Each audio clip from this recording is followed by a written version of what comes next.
அவன் ஒரு எதிரியே கிடையாது, சாத்தான் எதிரி கிடையாது. நம்ம தான் ஆண்டவருக்கு எதிரியா இருந்தோம்.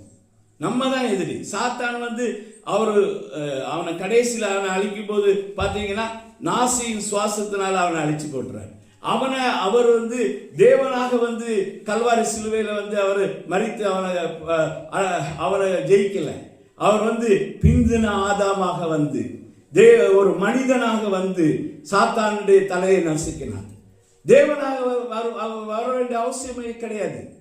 தேவன் ஒரு சுவாசத்தை விட்டாருன்னா நாசியின் சுவாசத்தினால் அவன் இருப்பார். அவன் ஒரு இம்மெட்டீரியல் மேன். அவனை மனிதனாக அவர் ஜெயித்தார். அவன் உண்டாக்கப்பட்டது மனிதனுக்கு சற்று மேலாக உண்டாக்கப்பட்டான், பலமான உருவாக்கப்பட்டான். அப்படிப்பட்ட சத்துருவை அவர் மனிதனாக அவர் ஜெயித்தார். அவர் ஜெயித்து என்ன பண்ணுகிறார்?